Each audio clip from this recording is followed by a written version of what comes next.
Les gens mal intentionnés, là, il est saccagé la soirée, matériel, sont en train de craindre, dans laquelle reste son enfant. On va faire ça entre une peine. Ouais, une peine pour le demande un foulard. On laisse au moins 2 semaines qui sont enregistrées pour affronter les autres côtés.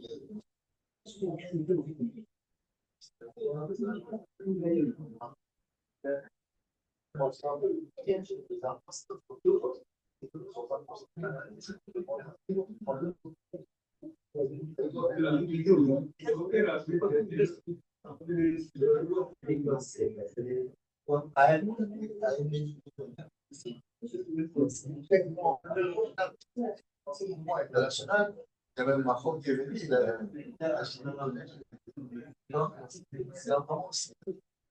c'est forcément c'est pas qu'en fait, c'est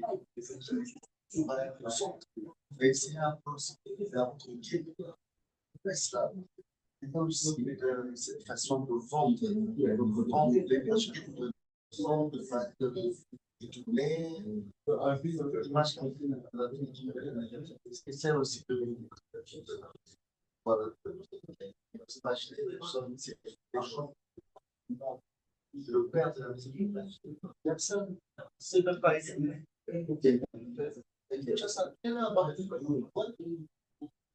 Il est dans son monde, il ne sont pas le mec, c'est bon parler. Il est dans un autre. Ouais, ouais. Sur le bouton, j'apprécie.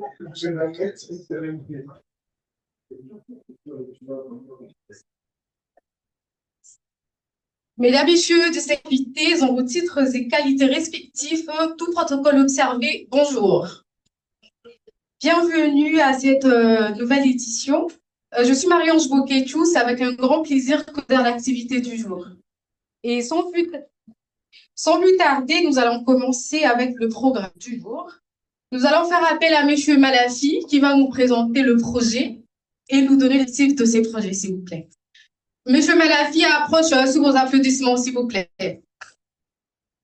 On peut faire un peu plus fort que ça?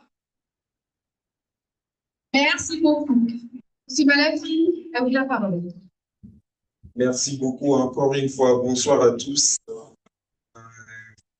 Toute l'équipe organisatrice de cette édition 2025 du Salon de prix des villes africaines est très honorée de vous voir encore aujourd'hui pour une conférence qui porte sur la pollution sonore.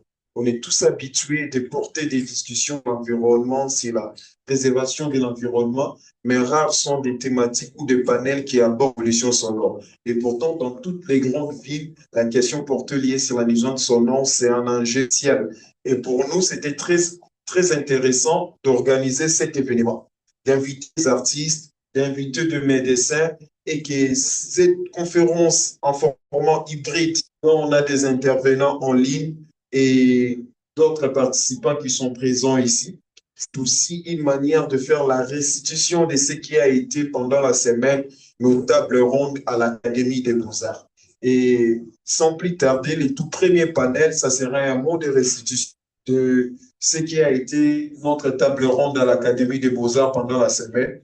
Et pour arriver, j'invite directement notre rapporteur des tables rondes de nous rejoindre ici, de la place, pour aborder tout simplement les panels de nous annoncer qu'est-ce qui a été résolu pendant ces tables rondes.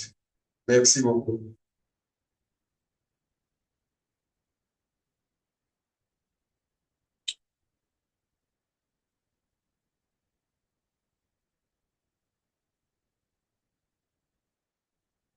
Bonsoir. Ça s'entend pas. Bonsoir. Bonsoir. Alors, pour parler de la restitution des tables rondes qu'on a eues à l'Académie des Beaux-Arts depuis 2 semaines, moi, Olivier Chitea, et, Monsieur Olivier Chitea, étudiant à l'Académie des Arts et représentant de la table ronde de l'équipe où j'étais. Voilà. Aussi, à côté de ça, artiste visuel, plasticien, aussi artiste orateur. Alors, j'étais dans un groupe avec Winard.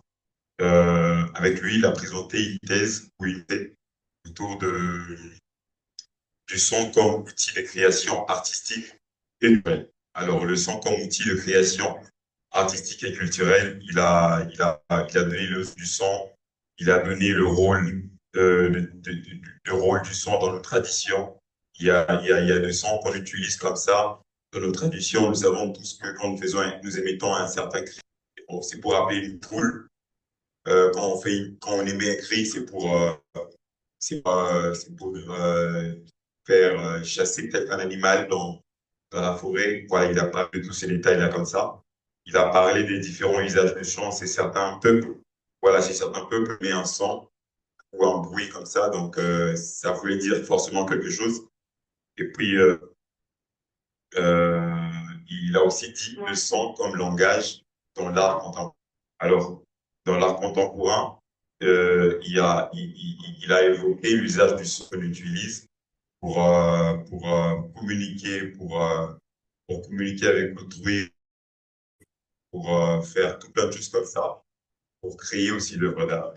Alors, les échanges que nous avons eus avec toute l'équipe que nous avions récemment, c'est que, bon, au bout du compte, on a fait un constat et une remarque, c'est que sur la ville d'Ekina, notamment ici chez nous à Kinshasa, nous avons une utilisation du son, peut-être par les églises, c'est les cas que nous avons évoqués, vraiment par les églises, aussi peut-être par voilà, la circulation routière qui produit aussi son bruit, sa manière, et qui devient vraiment un bruit. Pour aborder ça, nous avons sur ce que pourrait être le concept son, qu'est-ce que pourrait être le concept bruit pour mieux le développer. On sait que le son, c'est une sensation auditive, c'est qui est distinct. Et le bruit, c'est un son qui n'est pas distinct. Alors, quand nous avons le bruit, pour nous les artistes, de notre côté, nous sommes des créateurs avec tout ce que nous avons à portée de main. Et on se dit que le son, oui, même pourrait être une matière première dans la création d'œuvres d'art dans l'époque contemporaine alors.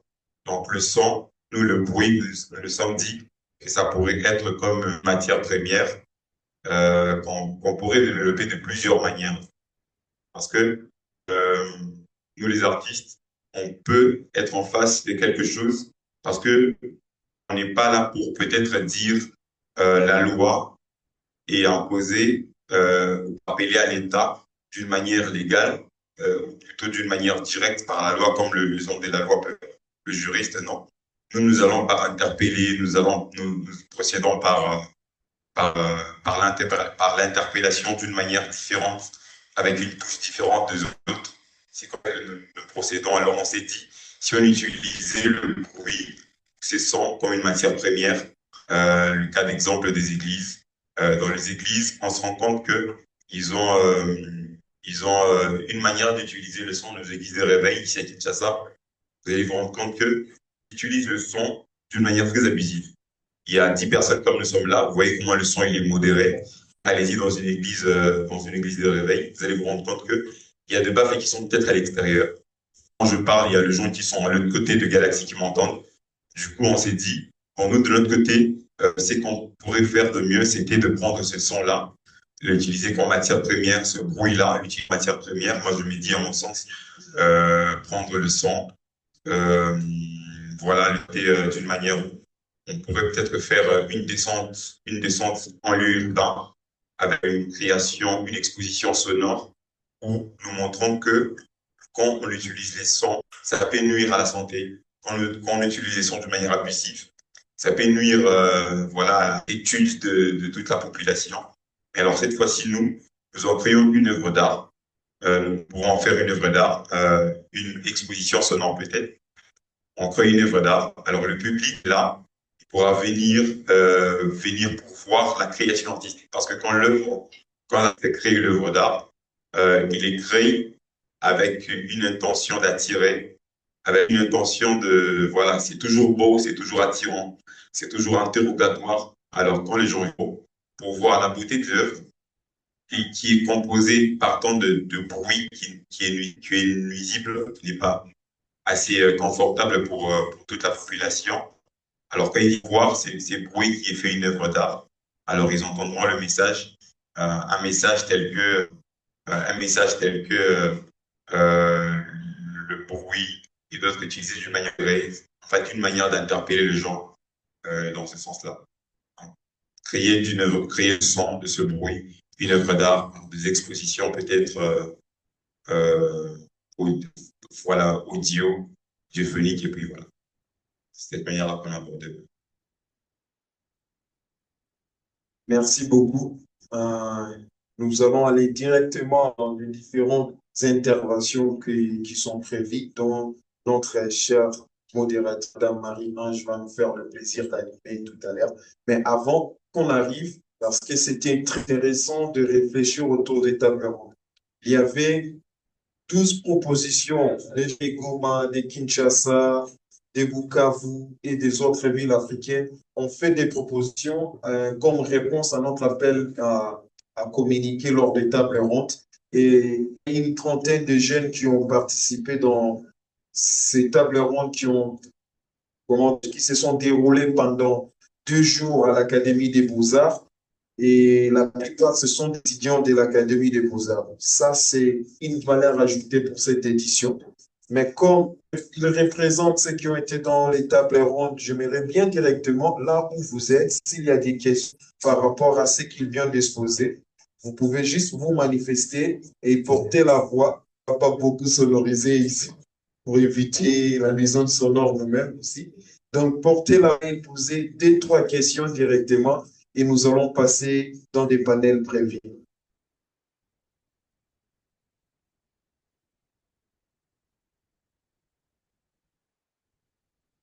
Dans la salle, s'il y a des questions ou en ligne.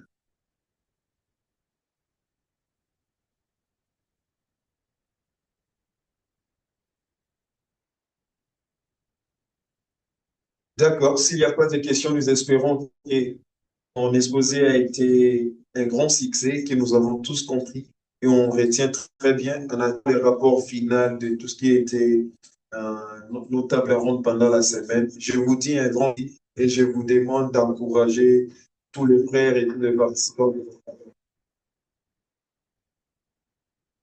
Une question? Oui, une question. Bonjour, Bonjour. je suis M. Moulombi du Gabon. Nous avons eu des difficultés de connexion. En fait, ce n'est pas une question, c'était justement m'assurer si j'avais déjà été appelé à contribuer. Non, pas encore président Moulumbi. Non, c'est dans 2 minutes que vous intervenez. Merci. Marie-Ange va faire un honneur de commencer à animer nos panels comme ça, c'était d'abord la restitution de nos tables rondes. Et là, je le micro à Madame Marie-Ange Compré. Malafi, s'il te plaît, est-ce que je peux juste intervenir sur un petit point? Oui. Oui, bonjour à tous, c'est Centric Maïtokou, depuis. Alors, juste faire un petit, parce que dans la restitution tout à l'heure, il y a il y a une définition qui m'a interpellé sur la différence entre le son et le bruit. Et dans la restitution, on a dit que le son, bon, voilà, c'est quelque chose qu'on distingue et le bruit, ce qui n'est pas distinct. Alors, je voulais juste faire apporter une petite précision dedans, c'est que le fait de définir le bruit comme quelque chose de pas distinct n'est pas forcément juste. Parce que le son, même le bruit, on le distingue. Le bruit a une signature sonore. Et donc, il faut plutôt la différence qui doit se faire entre le bruit et le son dont on parle, parce qu'il y a le son qu'on va appeler utile, donc dont on a besoin et qui nous fait plaisir, ou voilà, une parole, une musique, et le bruit qui nous dérange. La différence, justement, c'est en fait que l'être humain va accueillir ce son, parce que le bruit est un son également, donc qui va accueillir ce signal sonore de manière positive et contribuable à sa nature. Mais quelque chose qui le dérange, comme une assiette qui se casse ou un moteur qui est trop fort, qui devient un bruit parce qu'il est gênant. Donc, il faut bien faire cette distinction-là, parce que ce n'est pas dans le mot distinction, distinct ou pas distinct, qui différencie le bruit du son agréable. C'est justement ce côté agréable qui va distinguer est-ce que c'est un son qui est agréable ou un son qui est désagréable. Donc, je voulais juste apporter dans la restitution cette différence-là. Merci à Merci tous. beaucoup. Merci pour Centric Maïtouk depuis Dakar. Pour rappel, Centric Maïtouk est l'un des membres de la maison culturelle de Mindier et avec qui on travaille dans le cadre des programmes Osalis, qui est édité par Ingenious City et soutenu par Africalia. Merci beaucoup. Et il y a le deuxième, on les appelle rapporteur qui est présent, à qui nous accordé 3 minutes vite fait pour nous présenter les 2 autres panels qui ont été faits avant de donner le micro à Madame Marie-Ange. Nous vous invitons à prendre la parole, vous présenter aussi ce qui ont été dit et discutés pendant vos tables rondes, pendant 3 minutes. Bonjour, je me présente rapidement pour les 3 minutes. Je suis Jean-Kevin Kassitima, candidat à l'intérieur à l'Académie des Beaux-Arts. Nous avions eu, et voilà, coordonnateur d'un petit collectif artistique qui s'appelle Écouter. Nous avions eu à discuter pendant nos 2 tables rondes de fois par rapport à la définition d'abord de c'est quoi les bruits, comme j'ai mis et à cette même intervention de l'intervenant qu'on venait d'avoir en ligne. D'abord qu'avant de parler du bruit, on devrait redéfinir d'abord ou définir qu'est-ce qui est bruit. Parce que c'est le côté désirable, en fait, qui définit d'abord le bruit. On doit savoir d'abord ce qu'est le bruit et comment, est-ce que quelque chose peut être un bruit pour l'autre ou dans un autre. Mais là, nous étions beaucoup plus, nous étant architectes d'intérieur, avions essayé de développer quelques solutions et concepts de base par rapport au problème. Et par rapport au problème, nous avions à voir d'abord comment zonifier nos zones pour nos logis, nos cités, nos habitations. Parce que au Kinshasa, vous trouvez des églises sur une moins de 100 mètres et à côté, il y a une terrasse. Et après la terrasse, peut-être pas trouver je ne sais quoi. Et par moment, il y a une aisance de vie par rapport peut-être au bruit. Donc, il fallait d'abord redéfinir comment, par exemple, organiser les endroits où on devait avoir les bruits. J'ai essayé de parler à un urbaniste, il m'a dit, normalement, dans un bloc d'habitation, il y a des coins qui doivent être réservés pour les endroits publics, les lieux publics. Mais malheureusement, ces solutions-là ne sont pas mises en application. Concernant les matériaux, les isolations, je ne sais pas si vous comprenez tout c'est quoi les isolations. Il y a des lieux qui devraient normalement, avant d'être construits, respecter certaines normes d'isolation pour remédier aux questions du bruit. Aussi, nous avions parlé du côté sensibilisation où, en fait, la population devait être d'abord sensibilisée par rapport à ces questions de bruit parce que, en fait, notre santé mentale en dépend et nous sommes au niveau, je crois, le nombre, on dit en France, il y a au moins 1700 qui meurent chaque année dû au problème de bruit. Et imaginons à Kinshasa où les choses ne sont même pas réglées, combien de morts on a inconsciemment ou sans avertissement par rapport au bruit. Donc, la question de bruit est une question d'abord qui est de vie, mais qui dépend aussi des immeubles. Si un immeuble qui ne se repose pas suffisamment, n'a pas la capacité d'avoir une production intellectuelle aussi assez suffisante. C'est prouvé scientifiquement. Je pense que, en général, j'ai voulu faire la globalité. Merci beaucoup. Mon frère, vous avez passé beaucoup de temps à discuter, à réfléchir autour de ces thématiques intéressantes. Et nous allons directement passer par des intervenants qui sont présents ici et qui sont en ligne avec nous aussi. Là, je cède la parole à Madame Mariche pour qu'on respecte notre programme comme il faut. Encore une fois, bonne soirée à tous. Mesdames et messieurs, rebonsoir et rebonjour, pardon. Bonjour. Nous poursuivons avec les déroulements de la conférence. Et là, nous passons au deuxième avec comme thème pollution sonore et politiques publiques. Alors, nous allons présenter nos chers intervenants. DJ Abdul. Monsieur DJ Abdul, merci de participer à cette conférence. Une brève présentation de vous, s'il vous plaît.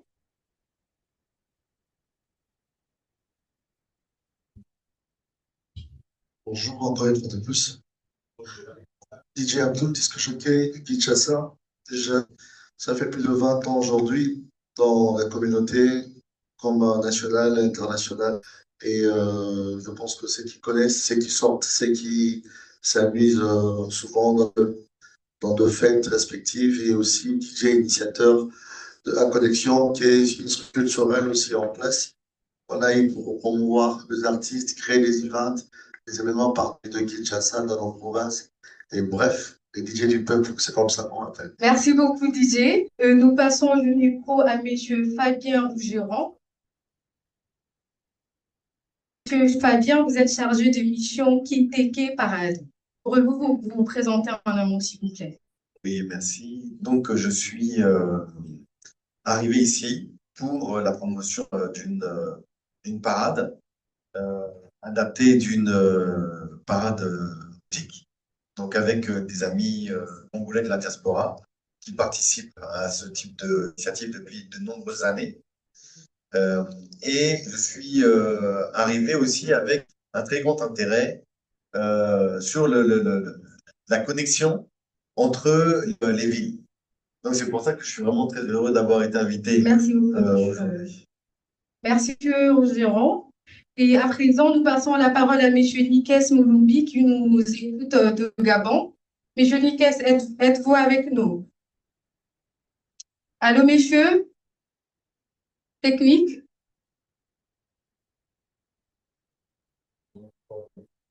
Son micro est éteint. On peut le joindre, s'il vous plaît. On peut essayer de le contacter, s'il vous plaît.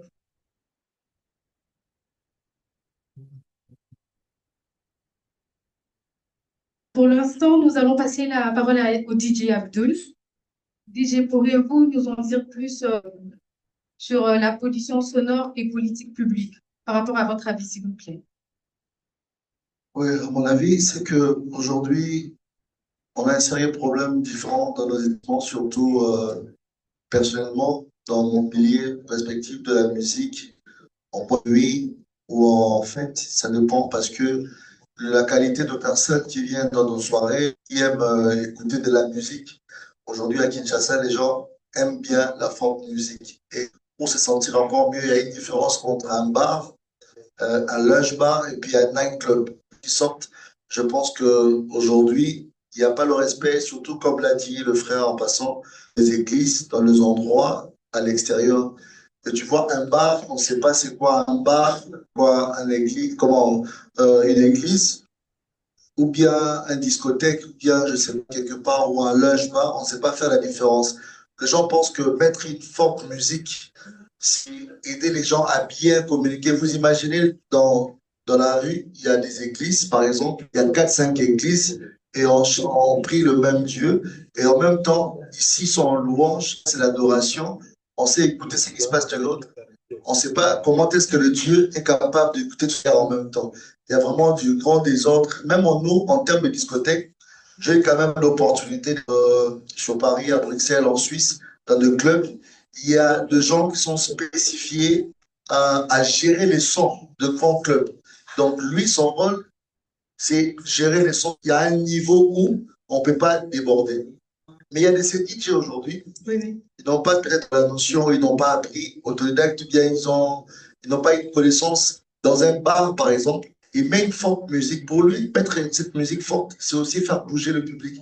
Mon retour, c'est ça bouger parce que la pollution sonore aujourd'hui, je pense que c'était même un qui est devenu un type de policier de ramasser le baffle pour aller créer encore l'autre activité de lui. Donc, c'est pas pour aider en fait les gens qui viennent. Je pense que avec nos autorités aujourd'hui, on a un sérieux problème de maîtriser cela.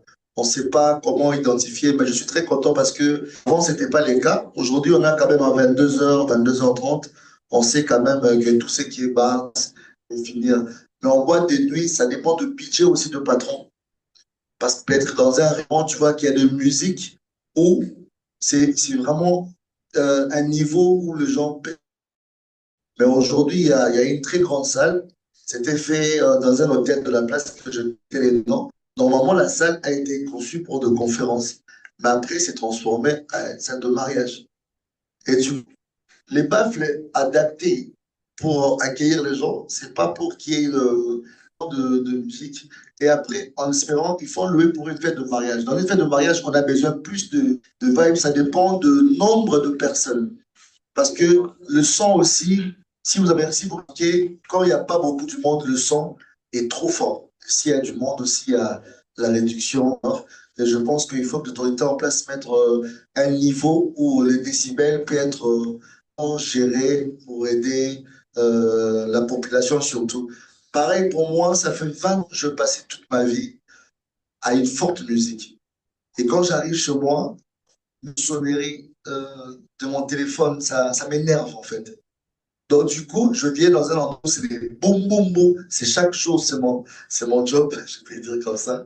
Et c'est mon gagne-pain. Et les gens qui viennent, ils viennent occasionnellement. Mais c'est moi qui donne cette ambiance et je vis dans ça.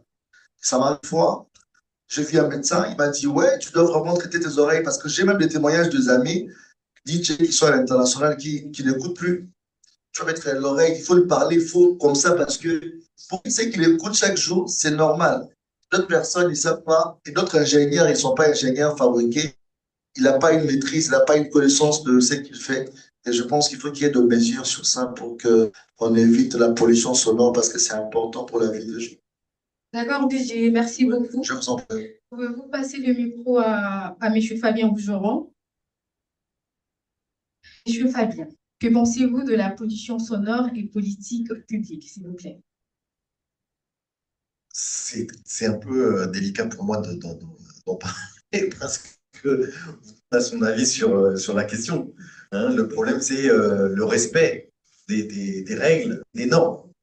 Donc, comment arriver à sensibiliser la population? Ça demande de l'éducation, ça demande du conditionnement, ça demande du contrôle, ça demande beaucoup de choses que pour le moment, on n'est pas prêt à mettre en œuvre parce que ce sont des investissements, ce sont des dépenses qui sont jugées comme superflues. C'est pour ça qu'on se retrouve dans cette situation.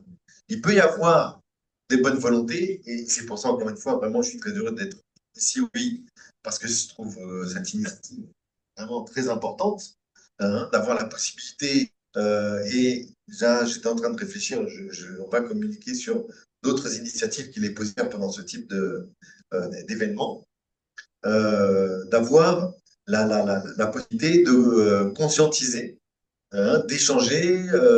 Alors, bon, réfléchir. C'est pour ça que je vous dis que c'est pas évident de parler sur cette thématique-là, puisque tout le monde a son avis sur la question. La problématique, c'est que nous n'avons pas forcément la capacité d'agir pour traiter le problème. Enfin, le problème. C'est-à-dire, quand ça devient à un niveau d'agression, de l'agression sonore. On peut avoir l'envie de manger un goût tabac capella, mais si on arrive un peu tard, hein, quand les baffles commencent à monter en amplitude, si on n'est pas en forme, ça m'est arrivé une fois, hein. On est obligé de fuir parce qu'on se retrouve dans un état fort où c'est de l'agression. Et il n'est pas question à ce moment-là de dire, voilà, vous ne respectez pas la loi, il faut que vous baissiez le son, parce qu'on n'est pas auditeur individuel en mesure de faire respecter une quelconque loi. Donc, voilà, c'est pas évident. Il peut y avoir des règles, il peut y avoir des réglementations qui existent probablement. Le souci, c'est qu'il faut développer ce type d'initiative. Il faut faire des salons tous les mois. Hein, directement dans les cas de... par rapport à l'identité sonore. Alors, effectivement, en dehors d'avoir que chaque, je rentre déjà dans le sujet, chaque ville a une identité sonore. Qu'est-ce qui caractérise l'identité sonore de la ville? Et qu'est-ce qui constitue la ville? Il y a les espaces publics, les espaces privés, semi-privés. D'abord, la rue, la maison, le, le salon, le port, le bord du fleuve, le jardin, hein, dans la parcelle. Ça qui constitue l'identité de base de l'identité sonore des villes. Et pas seulement d'ailleurs des villes, hein, mais aussi des campagnes, parce que quand vous avez des espèces d'oiseaux spécifiques qui viennent chanter, qui vont réveiller vos matinées, hein, sans parler du coq, hein, y a-t-il que tout le monde connaît, et qui parfois, quand il est trop près de la chambre, mais nous embête. Donc là, on parlait de la problématique du bruit créé en ville, hein, mais il y a des idées sonores existantes et on a parfois des situations un peu fou, des gens de la ville qui veulent aller s'installer à la campagne, passer un week-end au calme, pestent contre le coq et contre le bruit du clocher. Alors, c'est intéressant, voilà, de rentrer dans l'analyse comparative de ce type de situation, parce que les identités sonores, justement, on utilise ce terme-là parce que il va y avoir des distinctions d'une ville à l'autre. On voit un peu les efforts qui sont faits dans les pays du nord de l'Europe pour arriver à apporter le plus de bien-être, le plus de confort à leurs citoyens, à leurs populations, et à faire en sorte de faire respecter des règles, des normes sur les horaires, sur le niveau de bruit, de son, sur l'intensité acoustique, et au point où, même avec le développement de la science, nous avons aussi par rapport à la lutte contre la pollution atmosphérique, il y a des aménagements très forts qui sont faits au niveau collectif comme au niveau individuel pour faire en sorte d'avoir un niveau sonore qui diminue. Et c'est vraiment, quand vous allez à Copenhague, au Danemark par exemple, vous avez ce genre de choses comme vous avez ce genre de choses où on parlait tout à l'heure du dimanche en Flandre, en Belgique, mais il n'y a pas de son, il n'y a pas de bruit, c'est mort. Hein, nous demandons ce qui se passe. Mais c'est parce que l'activité humaine est reprise dans des espaces clos, où on maîtrise beaucoup mieux, à ce moment-là, la problématique de la pollution sonore. Alors, on cherche à maîtriser aussi, hein, quand c'est dans les pays ou dans les bars, à faire en sorte de maîtriser le son, ce qui fait qu'on va avoir une identité acoustique vraiment spécifique. Quand je pense aux tavernes, hein, aux bars d'Irlande, c'est d'utiliser le bois dans leurs habillages, hein, à l'intérieur, parce qu'avec le mauvais temps qu'ils ont, ils vivent beaucoup dans ces lieux de convivialité que sont les pubs, hein, comme les Anglais. Vous avez des sonorités, mais vraiment magnifiques. Pour écouter de la musique, c'est formidable. Mais Par contre, ce n'est pas forcément là-bas que vous allez écouter de la rumba congolaise. Et donc, c'est ça qui va faire la spécificité et cette identité culturelle sonore. Hein. Donc là, je rajoute bien le mot culturel. Hein. Parce qu'il y a un aspect très fort dans la façon dont on va aborder le son. Comment on va chercher, que ce soit collectif par les règlements ou individuel, par le fait que le responsable, le tenancier du lieu, a un certain cachet, une certaine dimension à son espace. Alors, pour des raisons diverses et variées, parce qu'il y a une concurrence qui est prégnante à Kela ou à Matungé ou à Yolo, vous allez avoir des gens qui cherchent à avoir des baffles, qui font le plus de son le plus fort possible, pour attirer le monde, comme pour les... C'est le même principe. Il y a l'aspect de repousser repousser le diable en faisant le plus de bruit possible, mais c'est aussi d'attirer le client qui passe. Enfin, pardon, excusez-moi. D'accord, monsieur Pavillon. Pour me prêtre, Vous avez saisi. merci beaucoup, messieurs. Merci pour votre avis. À présent, je passe les micros à monsieur Malafi qui va poursuivre le panel. Merci, monsieur. Il faudrait encourager Madame Marie-Ange aussi. Alors, nous continuons notre discussion. C'est vraiment une conversation et à la fin, nous aurons l'occasion de poser des questions et tout. Nous rentrons en ligne pour aller vers le professeur Dr Marcel qui est depuis Côte d'Ivoire. Et son panel porte sur l'impact socio-politique et environnemental du projet. Docteur Marcel, vous êtes encore là, la connexion.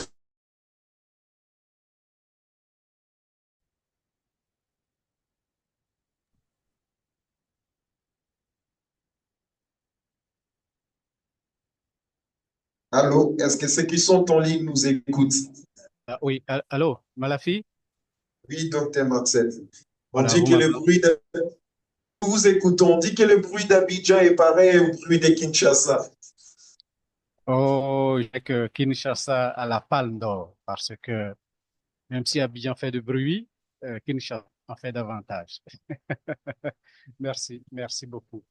Nous pouvons, Alors, par rapport à votre panel, l'impact socio-linguistique et environnemental et d'accord, le sous qui est l'influence de la pollution sonore sur la communication humaine et les interactions sociales. d'accord, ok. Alors, merci beaucoup, Monsieur Malafi. Je voudrais saluer tous les participants, ceux qui sont tant en présentiel que nous en distanciel. Pour tous ceux qui sont en distanciel, nous sommes à peu près 8 personnes en distanciel, voilà, 9. Et je voudrais vraiment remercier l'organisation pour cette opportunité sur cette problématique fondamentale. Et avant même d'aller le panel que je suis censé diriger, je voudrais dire un mot sur la problématique des politiques publiques et la gestion des sons, du bruit. Il y a un point fondamental, c'est que il y a certains États qui sont de plus en plus sont en train d'aller vers une amélioration de l'environnement, du cadre environnemental et du bien-être, comme notre panel qui est juste à votre gauche en chemise, je sais pas, au milieu, voilà, l'a dit tout à l'heure.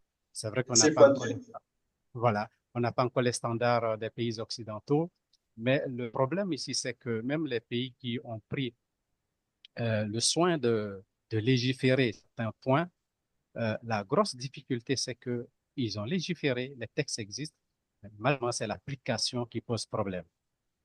Le texte est là, mais personne n'applique, et donc ce qui fait que tout le monde fait n'importe quoi, que ce soit les bars, les producteurs, ceux qui sont censés contrôler, et on est dans une sorte de no man's land, et qui fait que ceux qui produisent, ils ne sont pas inquiétés, et ceux qui doivent contrôler, ils ne font pas leur boulot, et cette situation qui pourrit un peu l'environnement que nous vivons. Donc voilà cette petite contribution que je voudrais faire avant d'introduire panel sur les impacts sociolinguistiques et environnementaux.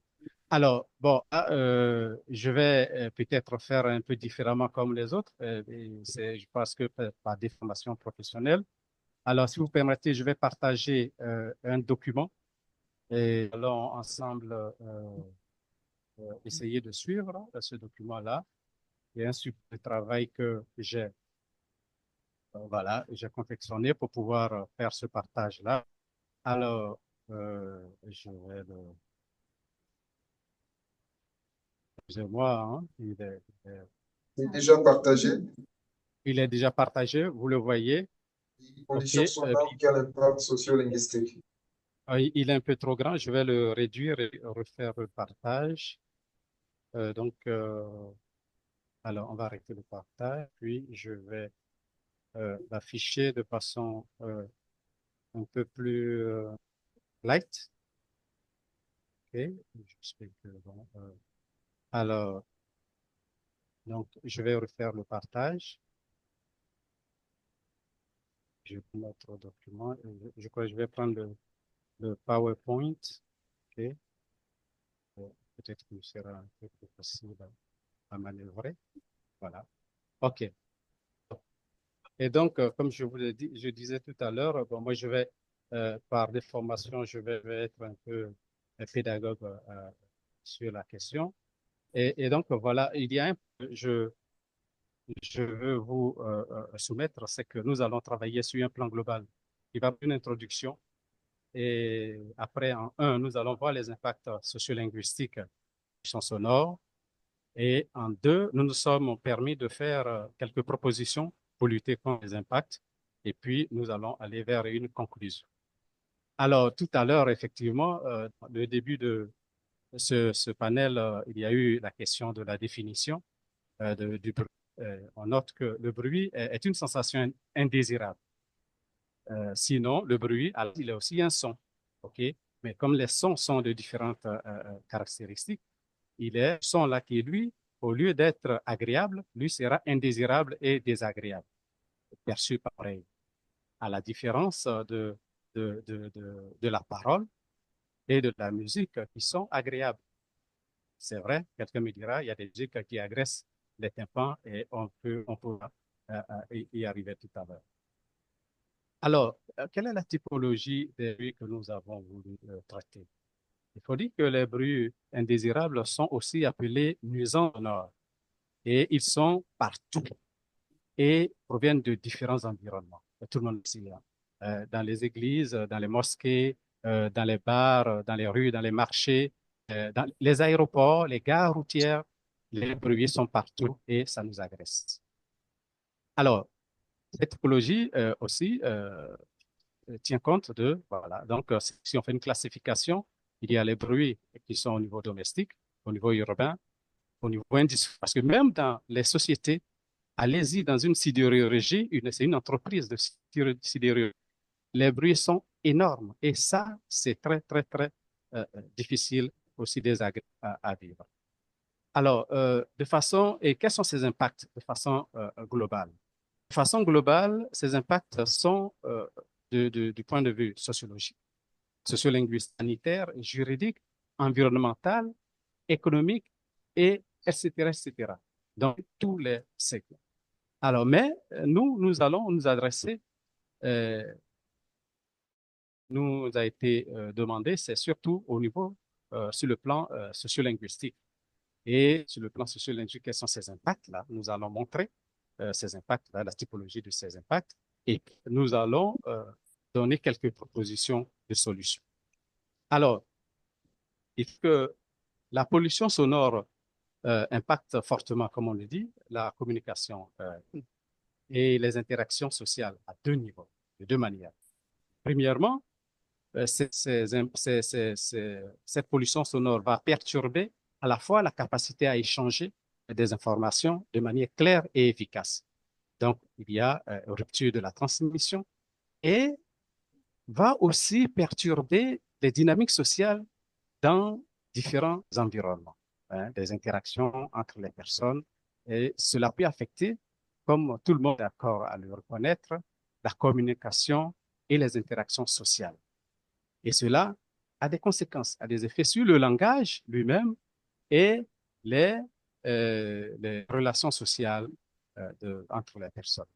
D'abord, quelle est la première catégorie de perturbation, d'impact que nous avons identifié? C'est la perturbation de la communication orale. Il y a des difficultés à comprendre en raison de troubles auditifs. Quand vous êtes dans un concert, vous voyez que quand on est dans un concert ou bien dans une boîte de nuit, vous avez tous constaté, tout le monde se met à crier au lieu de parler. On ne peut pas parler en signe à quelqu'un avec qui même on est sur une même table, on est obligé de crier parce que le son de la musique est très fort. Donc, cela nous conduit à une élévation excessive de la voix et à une altération de l'écoute attentive et de la concentration. Cela se concentrer. Vous êtes un professeur, vous êtes dans une classe, quand les étudiants ou les élèves sont à crier ou à bavarder, vous êtes sûr qu'on ne peut pas se concentrer et cela réduit l'empathie. L'empathie ici qui est la capacité pour chaque individu de s'identifier à autrui dans ce qu'il ressent. Et donc, on n'a pas cette capacité-là. Il y a un deuxième groupe de perturbations que nous avons identifiées, c'est les perturbations des dynamiques de groupe. Donc, il y a l'isolement social qui se crée parce que si vous vous retrouvez, par exemple, dans une boîte de nuit ou bien dans un café où il y a du bruit, vous allez voir que ce bruit, vous allez vous retrouver comme si vous étiez dans un environnement qui n'est pas le vôtre. C'est-à-dire que vous êtes comme un étranger dans cet espace-là parce que ça vous agresse et vous allez vous blottir quelque part, peut-être pour attendre que le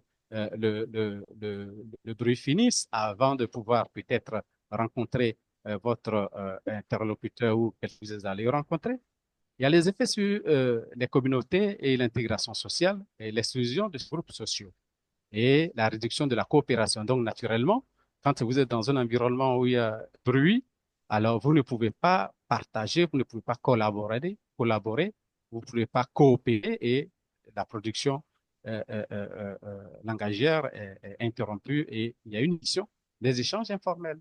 Parce que quand vous êtes, par exemple, dans une entreprise, de temps en temps, vous pouvez partager certaines intimités avec un collaborateur ou un collègue, mais quand il y a ces échanges-là, cela vous empêche de les faire. Et donc ça, c'est tout bon. Alors, l'autre problème que cela pose, c'est l'augmentation du stress et de l'anxiété. Donc, le stress, il devient permanent et, et avec l'irritation. Tout à l'heure, lundi, ça veut dire que il est dans un univers de travail où il est fortement exposé au bruit, aux sonorités très fortes. Malheureusement, ce qui est habitué, on dirait que peut-être il devrait être s'accommoder parce qu'il entend juste le son d'un portable, alors il est irrité et il n'est pas très à l'aise. Donc, c'est un peu cela. Et cela entraîne un stress et c'est pas du tout bon. Cela crée aussi un effet sur l'humeur et les relations interpersonnelles.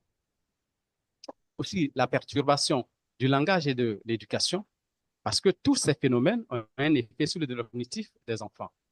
Quand c'est des enfants, là, en général, c'est des grandes personnes, mais des enfants qui sont dans un environnement où le bruit, ils sont exposés au bruit, leur développement psychomoteur et cognitif va prendre un coup parce que au niveau de l'acquisition du langage et de leur relation de socialisation et tout ça, ils vont être frustrés, ils vont se braquer, ils seront très frigides et cela n'est pas du tout bon. Ça va créer des troubles du langage et des difficultés de socialisation qui n'est pas du tout bon.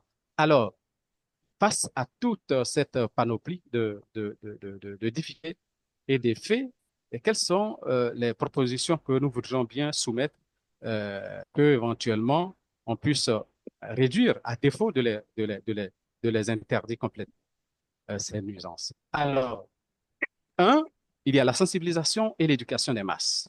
Il faut organiser, c'est pourquoi je voudrais féliciter encore M. Malafi et sa team pour lequel ils nous ont fait appel. organiser des campagnes de sensibilisation. Et cette activité que nous sommes en train de faire rentre dans ce cadre-là et je voudrais bien vous féliciter, vous encourager encore à aller plus loin dans cette activité-là. Et puis former à la gestion du bruit. Il faut former les personnes, il faut les former. Il y a des formations qui existent et il faut le faire. Et la grosse question, c'est la réglementation. Alors, je parlais un peu des politiques publiques, c'est la réglementation. Il faut prendre des textes, des lois, des décrets, des circulaires, des arrêtés, des règlements intérieurs. Quand on est dans un quartier, oui, il faut le faire. Moi, ici à Abidjan, nous sommes, ou le quartier dans lequel nous sommes dans une cité, et dans cette cité, on a un espace public, il y a un espace événementiel. Il y a des concerts, il y a des campagnes d'évangélisation, il y a toutes d'activités, des funérailles, des mariages. Mais figurez-vous, il y a des jours où nous ne dormons pas parce que quand des gens sont en train de faire, par exemple, un concert comme des concerts, je ne vais pas leur lancer la pierre, mais des concerts hip-hop où des sons sont levés au-delà du tolérable, mais le mur de notre maison bougeait et personne ne peut dormir.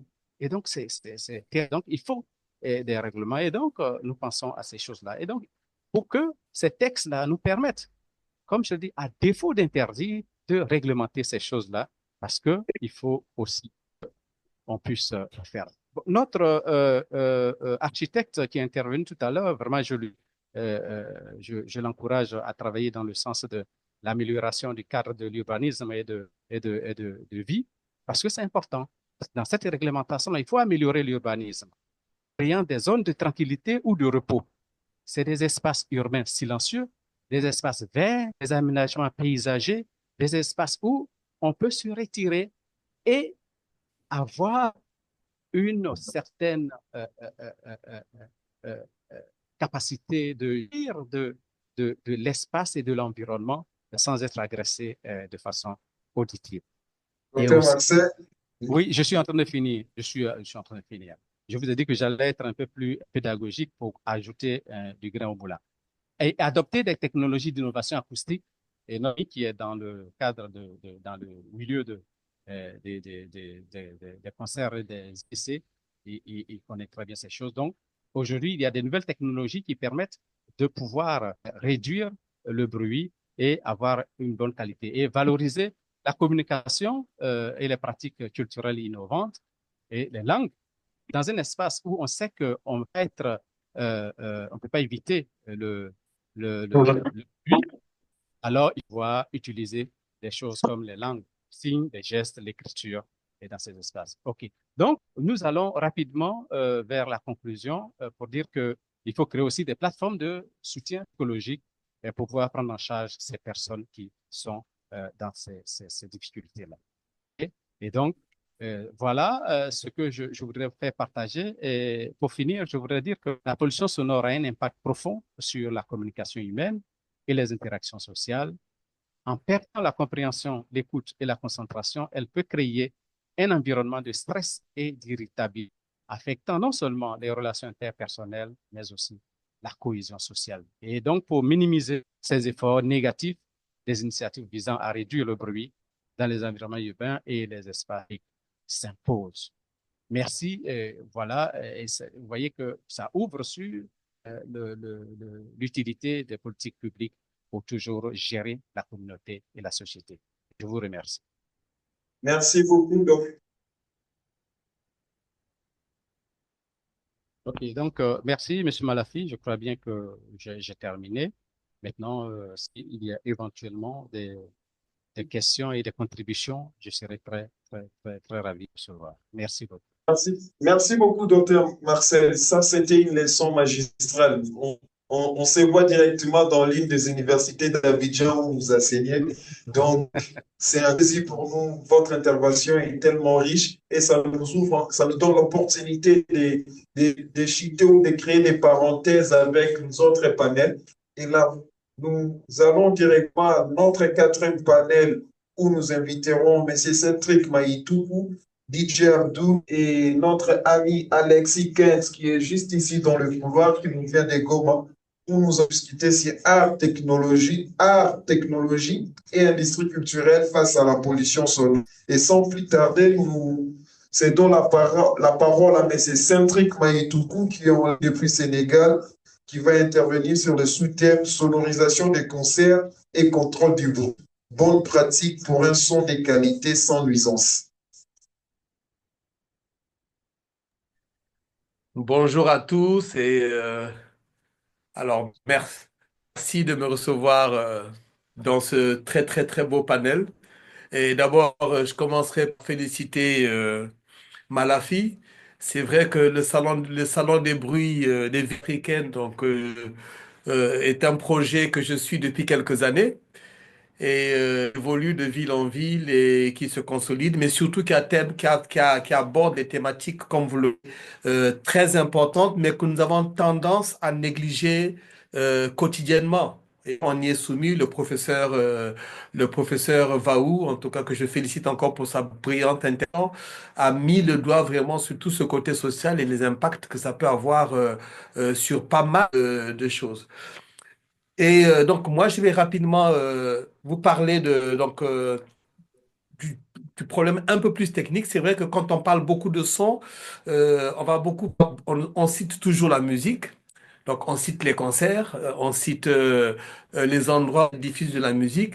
Mais on va essayer rapidement de faire un petit point sur ce côté on va dire bonne pratique. Bonne pratique. Parce qu'on dit qu'il faut des solutions.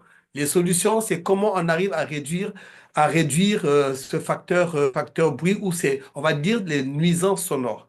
Il faut déjà savoir que on a dans les concerts, je dis souvent dans mes formations aux ingé son, qui vous faites la sonorisation. Vous sonorisez qui? Lorsque vous êtes dans un endroit, et on a trois types déjà, on va recenser les endroits, on a trois types d'endroits de diffusion des concerts. On a les salles fermées, les endroits fermés, tout à l'heure on en a parlé, et quand c'est est bien insonorisé, on ne va pas déranger ceux qui n'ont pas fait le choix de venir écouter la musique ou suivre le concert. Donc on est isolé. Ça, c'est un premier espace. Le second espace, ce sont les espaces dire semi-ouverts. Il y a un enclos, il y a une clôture, ça peut être un stade, ça peut être un espace culturel ouvert, mais bien sûr, il est délimité, donc on délimite la jauge, donc la jauge qui est le nombre de publics qu'il peut avoir, mais par contre, la sonorisation, le son va quand même passer à travers et aller impacter le voisinage. Les troisièmes lieux, ce sont des lieux totalement ouverts, totalement publics. Ça peut être une esplanade, un rond-point et ce qui se fait beaucoup d'ailleurs. Je prends Kinshasa, ben, il y a beaucoup de grands concerts comme ça qui vont accueillir jusqu'à 50, 100 000 personnes. Donc déjà, il faut prendre ces trois types de cas différents. Alors, la première chose dans la bonne pratique, et quand je dis que je demande aux ingé-sons, qui c'est que vous sonorisez? Vous sonorisez un public qui est dans un espace quand même si c'est ouvert, c'est quand même limité. Est-ce qu'il faille du volume au-delà de ceux qui en ont besoin? Mais nous qui avons des appareils, c'est à nous de savoir comment on limite. Et pour ça, il faut déjà faire un distinguo. Et ça se fait. On est souvent abusé un peu par ceux qui louent du matériel ou ceux qui vous vendent du matériel en vous disant, ben, écoute, moi j'ai une sono de tant de watts, il faut 50 000 watts, moi je te donne 50 000 watts pour faire un stade. Mais est-ce que les gens qui sont ont besoin de 50 000 watts? Ça, c'est l'autre question. Et c'est parce on ne mesure pas techniquement déjà c'est quoi une puissance en watts. Et pour faire une puissance en watts, c'est une mesure. C'est une mesure de la quantité d'une énergie qui est consommée ou produite par un appareil électrique. Donc la puissance en watts, c'est l'appareil qui va indiquer la vitesse à laquelle l'énergie qui est utilisée va être fournie. Donc plus la puissance en watts est élevée, plus l'appareil qu'on va utiliser va consommer de l'énergie. Ça, c'est pour comprendre un peu qu'est-ce qu'on entend par les watts. Ensuite, on a la jauge publique. Ben, la jauge publique, c'est le nombre de personnes à avoir dans cet espace que nous allons diriger, que nous allons plutôt sonoriser. Et donc, ce qu'il faut savoir, c'est que, en fait, lorsqu'on doit sonoriser un endroit, il faut déjà ne pas confondre. Parce qu'il n'y a pas de corrélation, en fait, techniquement, pas de corrélation directe entre la jauge d'une audience, du public, et la puissance en watts. C'est une confusion que font beaucoup de techniciens. Il n'y a pas de corrélation directe. Par contre, la jauge, si on fait une différence, la jauge du public, elle va mesurer la popularité ou la portée d'un contenu médiatique qu'on doit diffuser. Tandis que la puissance en watts, elle va mesurer la consommation de la production de l'énergie. Donc, on est dans dans deux sphères assez différentes. Et c'est là où la notion de puissance qui reste très, très relative, parce qu'il faut ce qu'on doit faire, on doit toujours s'adapter à l'espace à sonoriser, que ce soit en intérieur ou bien en extérieur. Je vais vous donner un petit cas très simple. En intérieur, on a quand même ce qu'on appelle une réverbération sonore parce que c'est clôturé. Il va falloir prendre ça en compte. Et dans les normes techniques, il faut environ 5 à 6 watts. On va dire pour ceux qui connaissent bien la technique, RMS, c'est-à-dire c'est la puissance qui est diffusée en continu. Il faut 5 à 6 watts RMS pour un concert par personne. Par personne. Vous mesurez 5 à 6 watts par personne pour musique. Si on doit diffuser de la musique ou un concert. Par contre, comme vous êtes là à la salle, il nous faut juste 1 watt par personne pour conférence. Là où Malafi qui parle à son micro, il a juste besoin d'avoir au moins 1 watt par personne tel que vous êtes, vous mesurez, vous comptez le nombre, c'est le nombre de watts on a besoin, par exemple, pour diffuser dans cette salle de l'espace Wallonie Bruxelles où vous êtes, qui est différent. Voilà. Et en allant, par contre, ça c'est en intérieur. Et ce qui va être différent, c'est que en extérieur, là, on a d'autres phénomènes qui vont arriver, qui vont brider la puissance parce qu'on a les vents, on a la température qui sont élevées, qui vont intervenir. Mais par rapport à l'intérieur, là, on va devoir juste utiliser une puissance entre 7 à 10 watts par personne. Pour faire un résumé, dans une salle, par exemple, qui est de 100 mètres carrés, qui peut prendre 100 personnes, 150 personnes, on a besoin juste de 1000 watts pour 100 personnes. Et c'est un peu, les gens vont dire, ah, mais non, il faut beaucoup plus d'enceintes pour ce. Non, on a juste besoin de watts. Et pour l'extérieur, pour la même jauge de personnes, on aura besoin de juste 50% de puissance. Donc, avec 1500 watts, on peut facilement en extérieur sonoriser une centaine de personnes. Et donc là, déjà, ça repose la question sur comment est-ce que nous utilisons notre matériel. Comment est-ce que nous sonorisons nos publics. Et généralement, ça va aussi par le fait de quel type de choisir. On a 3 facteurs à prendre en compte lorsqu'on choisit un matériel. Ben, déjà, on a la prestation. Excusez-moi. Oui, est-ce que je passe toujours? Et nous vous écoutons, on devrait déjà cheater. On est sûr, on vous suit sur la proposition des watts à utiliser par rapport à la capacité d'accueil. Revenez, tu peux me reposer la question pour que je l'entende mieux? Donc, nous demandons juste des cheater par rapport au timing aussi. D'accord, mais là, je suis à conclure. Voilà, je conclue jusque-là. Et donc, pour conclure, je dis si on part sur la législation, en Europe, la législation pour des salles faites, par exemple, la législation, la loi du baladeur qui est de 1998, existe de ne pas dépasser les 85 décibels lorsqu'on est à la console, par exemple. Et si on fait le calcul, ben, nous, en Afrique, on est à tellement plus que ça. Et là-bas, par contre, la loi précise par rapport à ça. Alors, pour conclure, pour dire comment sonoriser dans un concert pour ne pas arriver à une nuisance sonore. Parce que même pour revenir même à ce que j'avais dit au début, la qualité du son, même un son qui est de très bonne qualité, s'il est trop fort, il devient nuisible. Il faut le savoir, ça devient du bruit.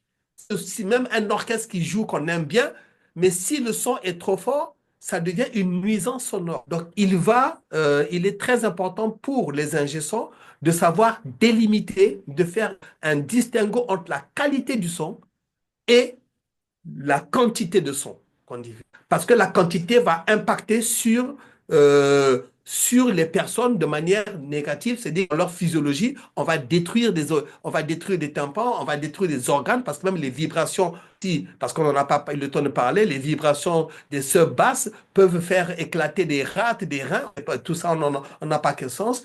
L'ingé son a une responsabilité physiologique sur d'où, pour terminer, l'importance de la formation des ingé-sons, compris dans le domaine de la gestion de la restitution sonore. Donc, je vais m'en arrêter là pour ne pas déborder et peut-être les questions viendront permettre d'étayer un peu plus.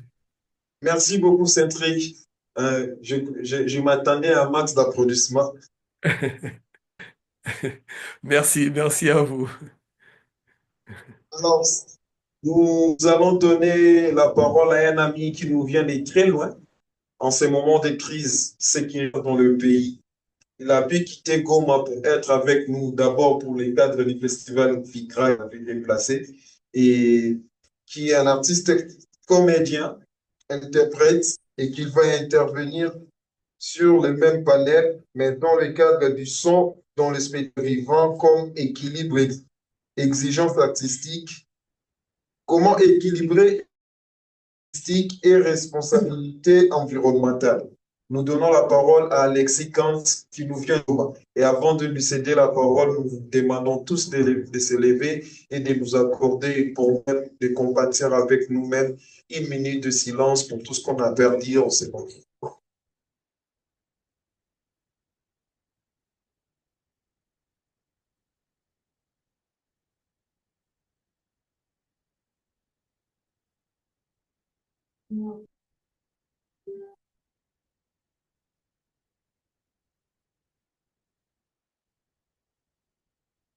Merci beaucoup.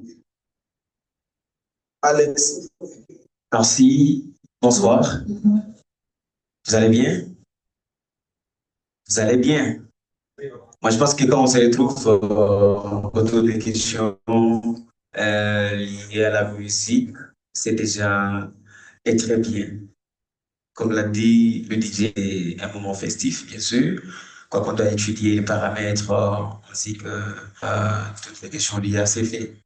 Alors, nous voulons essayer un peu de faire un lien avec l'utilisation sonore lors des moments comme un spectacle, comme un moment de théâtre, par exemple. On a exploité beaucoup de points ici.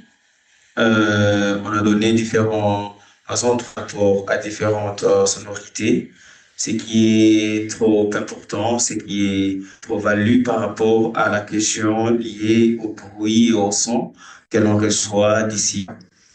Lorsqu'on était en train d'intervenir, je me disais, les contextes seraient vraiment nombreux. Quand il faut parler du son ou du bruit, on peut voir les côtés en festival dans un terrain de football, dans un stade. On peut voir le bruit dans une boîte de nuit. On peut voir le son et les bruits dans une salle de fête. On peut aussi voir le bruit dans sa propre chambre. Ça dépend du volume, ça dépend de la musique que vous jouez. Ce qui n'étonnerait pas les gens lorsque on tient compte que dans une activité, je prends une scène de mariage par exemple, une soirée festive, mais quelqu'un choisit de ne jouer que des sons fondus, par exemple. D'autres invitent un orchestre pour jouer durant une cérémonie festive. Donc, les différentes options que l'on peut soulever sur cette question, elles sont tellement nombreuses que si on se met vraiment à exploiter le tout, on prend une année à analyser chaque son ou chaque mouvement du bruit. Alors, la liaison entre la sonorité, un spectacle vivant par exemple, Jadis, on pouvait assister à un spectacle, peut-être un monologue de 2 heures, où il n'y a aucune demi-seconde pour juste faire référence à un autre. Aujourd'hui, petit à petit, nous sommes en train d'assister à une révolution culturelle, une évolution artistique. Lorsque on mélange les domaines culturels, on se dit que la poésie et la musique qui marchent ensemble, le théâtre et la danse qui sont mis ensemble, la danse et la musique. Si on fait référence, si on écoute le slam, Père et Mère, des grands corps malades, si on écoute un autre slam, il y a toujours une différence parce que le choix de la musicalité, le choix du silence, ça donne une autre vie à la conception de l'artiste, ça donne un autre sens à la conception de l'œuvre. Mais aujourd'hui, la musicalité, la sonorité, dans le monde du théâtre, ça explique encore plus, ça donne un plus, ça permet au public de mieux comprendre encore davantage le thème ou les différentes thématiques abordées dans un spectacle de théâtre, par exemple. Je donnais mon exemple, j'ai eu un spectacle, et si Jésus n'était pas Dieu, normalement, c'est passé du début à la fin autour des questionnements. Mais à étudier le spectacle, tu rends qu'il faut une musicalité quelconque. Il faut, par exemple, introduire l'hymne national congolaise. Il faut, par exemple, introduire une cloche d'église. Il faut peut-être. Donc, le mariage aujourd'hui, dans le domaine culturel, ça permet d'entrer en profondeur d'une certaine coalition entre l'artiste, comédien, par exemple, sur scène, et son public qui est là. Ça permet d'aller au-delà du texte écrit par le dramaturge et comme on dit, de mettre un tapis d'équivalence entre le texte, comme je le disais tantôt, et la musique qu'on a proposée. Et donc, pour du théâtre ou de la scène vivante, la musique aujourd'hui a toute place. Quand on parle de musique, c'est pas seulement une chanson avec des paroles chantées, ça peut être du piano, ça peut être du djembé, ça peut être de la batterie, ça dépend. Mais la sonorité vient se rajouter sur la conception de la pièce en soi. Même si on a mis un son comment dire, de tir au bal, c'est déjà une musicalité, une sonorité, c'est déjà du bruit. Mais comment on va concevoir ces bruits par rapport au spectacle qu'on a conçu? C'est qu'il faut que ça soit justifié. On peut ne pas le dire, mais on saura que qu'on introduit à la demi-seconde près ces sons, il faut que ça soit accompagné par ou avant ou après, et que le public se rende compte qu'il fallait que ce son apparaisse à ces moments, il fallait qu'on puisse mettre en scène ces moments de sonorité afin que le texte ait un poids musical. C'est ça vraiment le mariage qu'on est en train de chercher. Et aujourd'hui, il est texté à fond. Okay. Un texte qui commence du début à la fin, qu'on essaie un peu de donner sur sa musicalité à l'intérieur, ça peut lasser. Okay. Il faut le dire, ça peut lasser. Et là, aujourd'hui, on est en train de trouver sa place dans le domaine du théâtre ou dans le domaine des arts vivants. Et ça ajoute un plus dans l'exploitation de ces domaines. Merci beaucoup, Alex. Et c'est une obligation de l'encourager. C'est une obligation. Les applaudissements là n'est pas assez suffisant par rapport à la distance.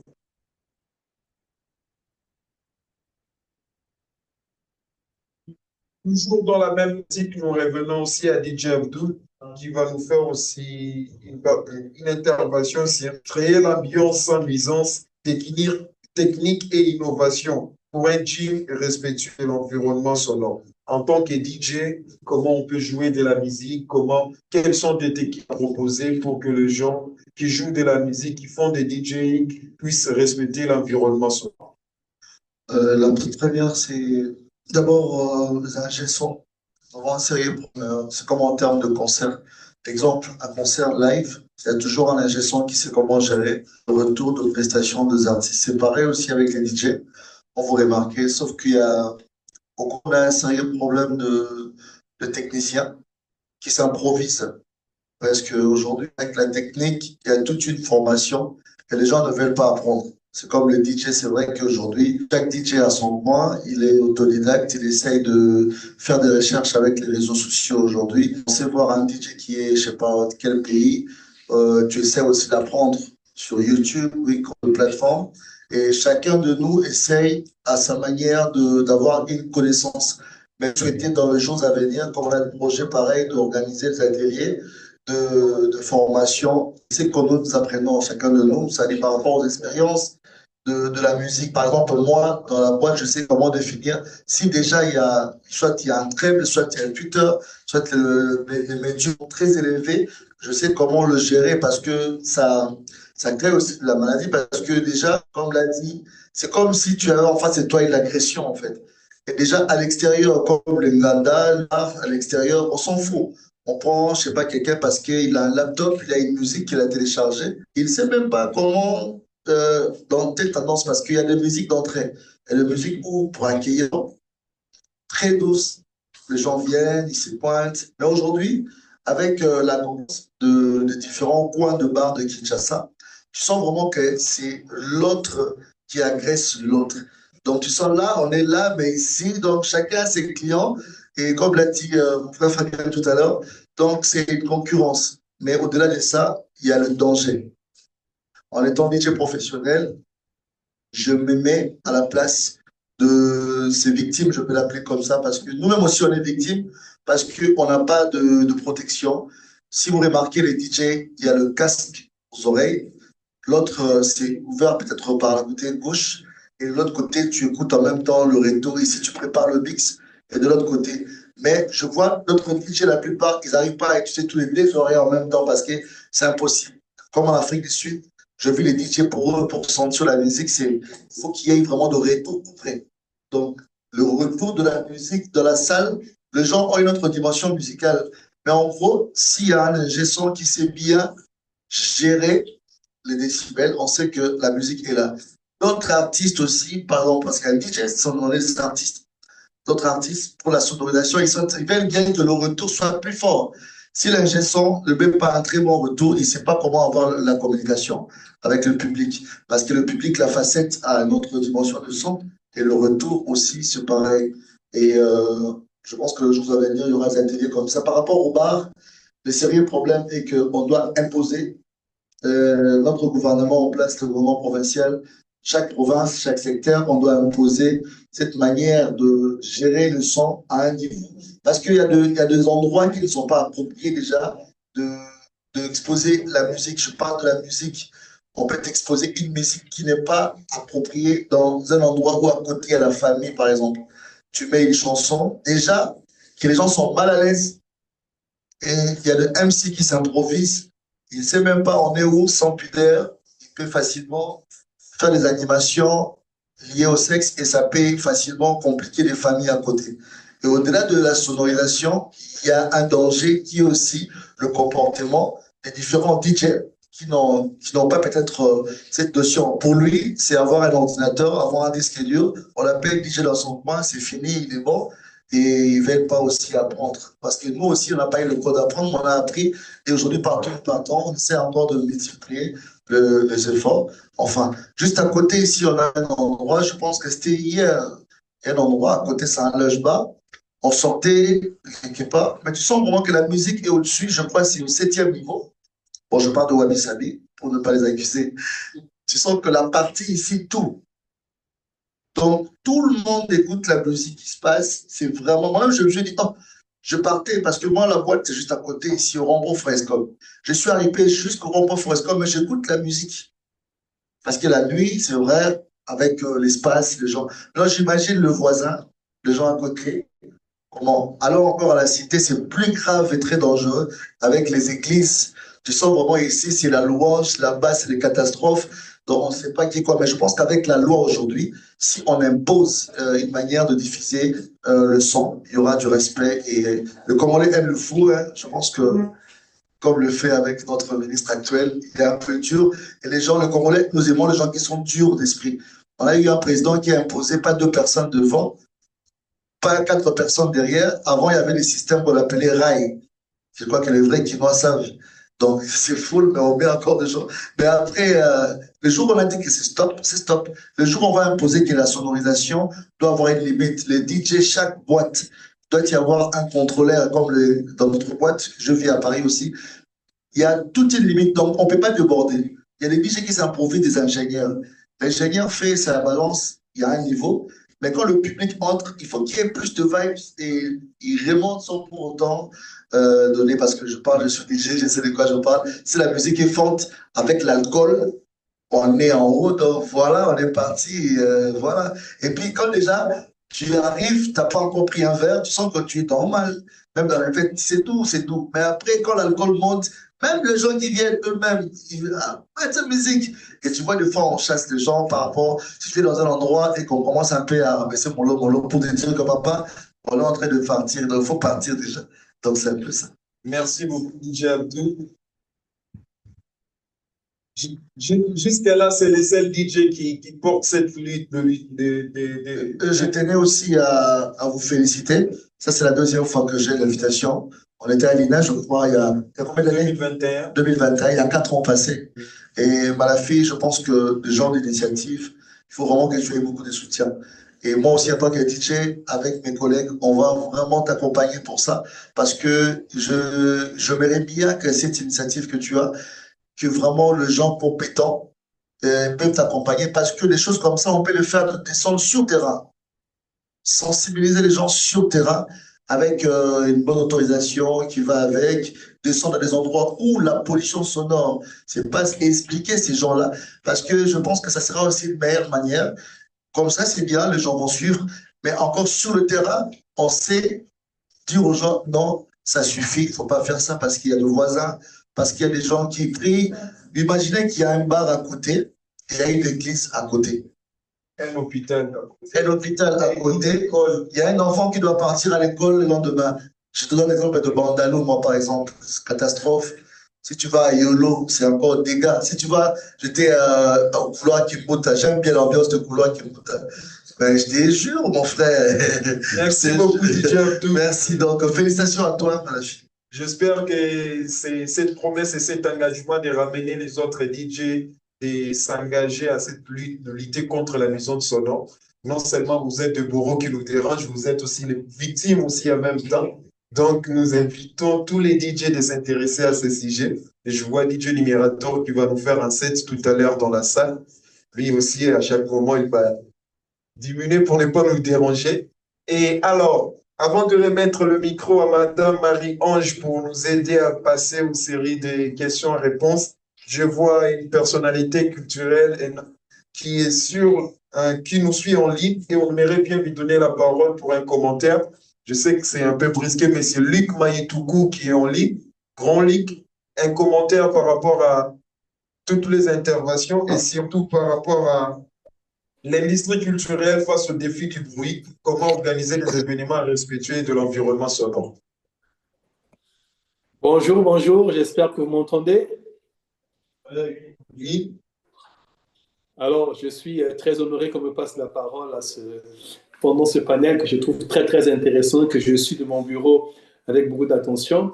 Mais effectivement, on ne se rend pas compte, mais je pense que les questions de bruit, les questions d'identité sonore, mais aussi d'impact du son sur les ICC aujourd'hui, est une question fondamentale parce qu'aujourd'hui, on a du son dans toutes les activités des industries culturelles et créatives.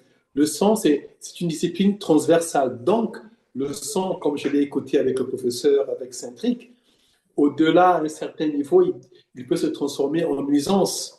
Et aujourd'hui, les ICC sont un vecteur important pour rassembler un public.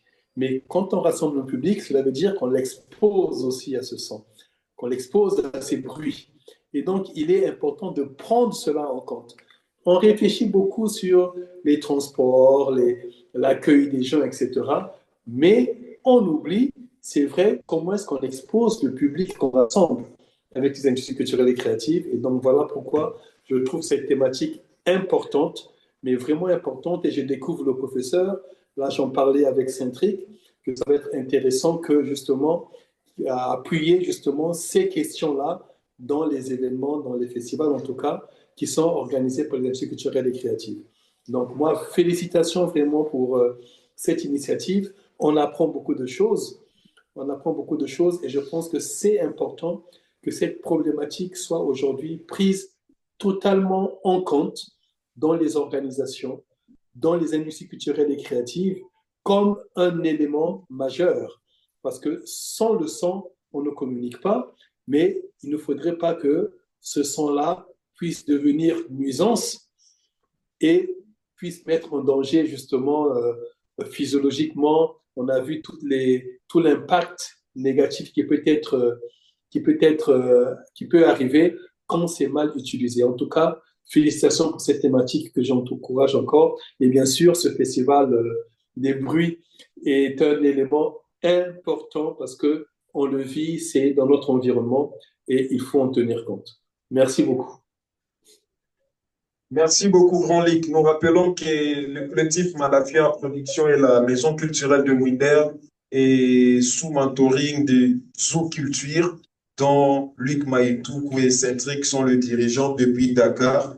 Et nous travaillons en synergie pour que nous grandissons ensemble. Et c'est grâce aux expériences des aînés qu'on arrive à organiser de telles manifestations. Et Centric et Lick sont toujours présents dans toutes les activités que nous organisons depuis des années. Merci beaucoup. Et je céderai la parole à Madame Marie-Ange. Et ça tombe bien pendant cette série de questions-réponses. Il y a aussi un représentant des autorités, M.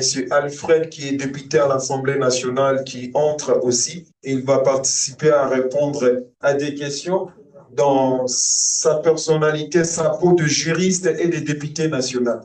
Là, j'invite Madame Marie-Ange pour accorder au public l'occasion de poser des questions pendant 5 minutes, 10 minutes pour répondre et certaines réponses, nous allons vous envoyer ça sur notre page Facebook Salon de bruit des villes africaines parce qu'en 18h30, nous allons commencer notre show tout à l'heure. Merci beaucoup, Monsieur Malafi. Mesdames, Messieurs, nous procédons avec la conférence d'aujourd'hui. Et la première question. Oui, monsieur. Vous pouvez porter la voix si ça ne dérange pas. Monsieur Hervé. D'accord, merci. Monsieur, s'il vous plaît. Oui, vous, monsieur.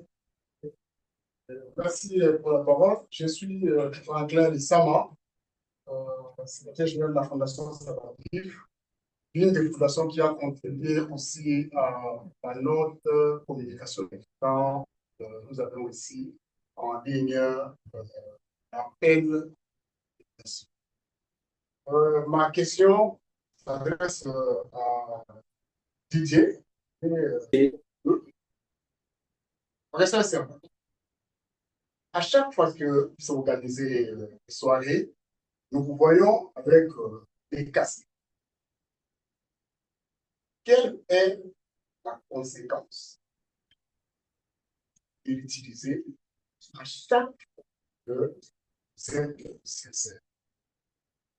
Parce qu'il y a aussi des publics, nous voyons sur la ville de Kinshasa, les gens achètent des casques également et utilisent le matin au soir, tantôt pour plaisir, ou je ne sais pas pour quelle raison. Maintenant, pour vous, en tant que qui est en scène, quelle est la conséquence d'utiliser temps plein pour nous? Merci. Merci pour la question. Déjà, avec le casque, ça nous permet d'avoir le retour parce que les DJ, c'est quand vous remarquez, de quitter la chanson et notre chanson, c'est déjà préparer ton entrée on appelle ça le mix. Donc, comme on dit DJ mix, donc le mixage qu'on fait de 2 chansons que vous sentez vous quitter de telle chanson à l'autre titre sans pour autant que vous sentez cette différence, vous entrez directement dans l'ambiance. Alors, le casque nous permet juste avoir la pré-écoute de la prochaine chanson qui viendra juste pour ambiancer les gens. Après, les gens qui utilisent tout le temps des casques, quand vous remarquez, si vous montez plus le son, il y a beaucoup de téléphones qui sont vraiment un peu évolués, des Android ou iPhone. il y a une limite où on vous dit, vous débordez, vous partez loin, c'est vraiment déconseillé pour les oreilles. Mais je vois beaucoup même le jeune, surtout je vis ça donc presque à Kinshasa, c'est presque partout. Les gens ont tendance d'avoir tout le temps les écouteurs et c'est un danger même quand vous marchez. On peut t'écogner facilement, on peut t'emponner, voilà. Donc c'est un danger, même pour soi-même, en se promenant à des endroits. Par exemple, quand vous remarquez les gens qui font le sport, ils ont peut-être le casque pour l'entrer dans un feeling d'un son qui peut l'accompagner, mais toujours avoir cet esprit de bien gérer les sons, parce que c'est 100%. Tu peux le mettre peut-être à 40, à 30. Il y a même de casques professionnels qui sont vraiment que pour les DJ. Il y a de marques de casques. Il y a aussi de casques des oreillettes qui sont pour le téléphone, pour écouter de la musique. Mais d'autres personnes, pour eux, écouter de la musique très forte, c'est écouter la bonne musique. Donc, d'autres personnes, ils préfèrent, ils ont les oreillettes, mais ils écoutent avec une musique vraiment trop basse. Et je pense que pour moi, l'impact, ça fait 20 ans que je travaille la nuit dans des boîtes, dans des discothèques. La musique, c'est ma vie. Et des fois, comme je suis là, je peux avoir un moment, après 1 heure, 2 heures, je sens, je coûte encore plus mieux. À la maison, comme j'ai dit, je peux quitter la boîte. Bon, c'est vrai qu'on ne travaille pas tout le temps, enfin 4 heures sur 24. Là où je travaille, j'interviens de 2 heures à 6 heures ou 7 heures du matin. Je suis dans 5 heures du temps, dans le bruit vraiment intense. Et quand je rentre sur mon lit, par exemple, même le téléphone, je répète encore ce que j'avais dit tout à l'heure, même cette sonnerie de téléphone m'énerve en fait. Ça devient aussi, des fois, tu deviens énervé. Il y a des choses où, quand ça te tape à la tête directement, tu sens que, même si c'est pas grave, une très grande chose, mais ça t'énerve. Ça donne la nervosité parce que le bruit, et je conseillerais aussi à tous les DJ de prendre le temps de repos. Parce que, par exemple, moi, la journée, si je n'ai pas un programme comparé, qui est spécial pour nous, je passe mon temps à dormir. Le repos est important de rafraîchir le cerveau. Merci parce beaucoup, que... DJ. Pourrez-vous être vrai, s'il vous plaît, le courant derrière votre tour. Oui, merci, madame. Donc, je pense que tu as compris. Merci beaucoup, DJ. Une deuxième question, s'il vous plaît, messieurs, là-bas au fond. Faisons celle appel du journaliste à l'agence Congrès Presse. Ma préoccupation, c'est par rapport à l'intervention des Jackson. Là où le mot que j'ai retenu, le retour. Quel rapport entre l'alcool et le retour? Parce que le plus souvent, le musicien, quand il prend l'alcool, le topo, voilà, apparemment, ça bouche les oreilles. Il demande à la technique et ça crée une saturation. Cet effet-là, c'est dû à quoi? Parce que particulièrement, c'est avec l'alcool. Et puis, deuxièmement, je voulais savoir, est-ce que par rapport à vos casques professionnels, par rapport à l'intelligence artificielle, est-ce qu'il y a des limites programmées déjà dans ces casques-là pour apaiser un peu la modulation du son? Merci beaucoup pour la question. Déjà, on a deux boutons. À part le bouton où on mixe, il y a des boutons où tu peux gérer le volume. Toi-même, tu peux mettre très fort sur le casque où tu peux gérer. Donc, c'est à toi, le DJ, de savoir comment gérer tes oreilles parce que c'est d'abord toi, la santé. Et par rapport à ce que tu viens de dire, par rapport aux gens, déjà, les autocollants, tu sais, c'est un excès, on ne sait pas c'est combien de pourcents. L'alcool nous donne encore ces sensations, pas quand on est naturellement. Quand tu prends l'alcool et puis l'alcool relève encore de sentiments de plaisir, c'est comme ce que tu fais est vraiment très normal pour toi, mais pour d'autres personnes qui ne comprennent pas, c'est anormal. C'est comme dans une boîte de nuit ou dans un club ou dans un bar, les gens préfèrent la musique forte pour bien faire l'ambiance. Parce que même toi-même, si tu es à la maison, tu veux bien une musique, si en termes de réflexion, il y a une musique très douce qui te permet bien de réfléchir ou bien de faire une lecture ou bien de faire une sieste et se reposer. Je ne pense pas que tu mettras ces volumes trop forts pour te déranger pendant ton sommeil. Et l'alcool, là, déjà, le toco, surtout le musicien folklorique, j'ai remarqué, ils sont experts dans ça.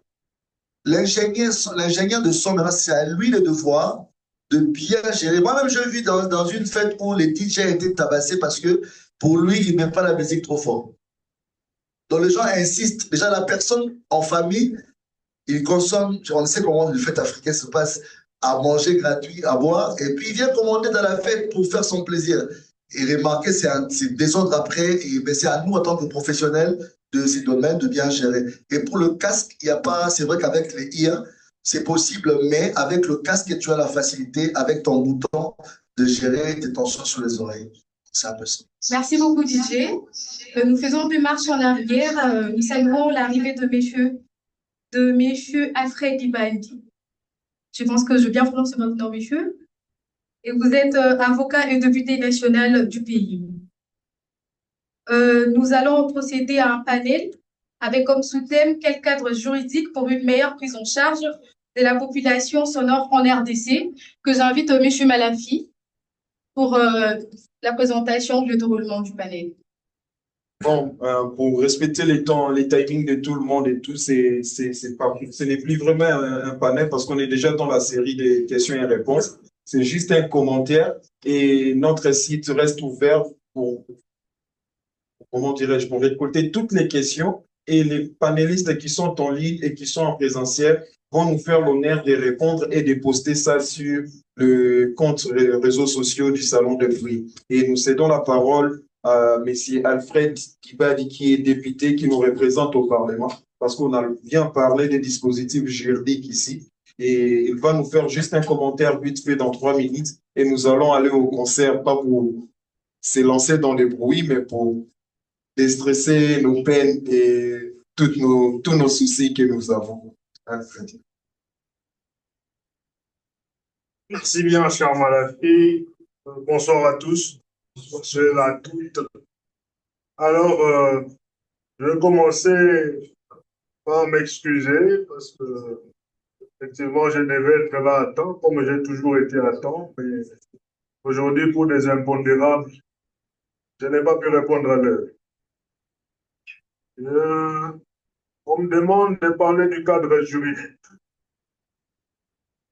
Effectivement, je commencerai par dire, comme Einstein, que sans la musique, la vie n'aurait pas de sens. Vous êtes d'accord avec moi, n'est-ce pas? Parfois, on a besoin d'un peu de musique.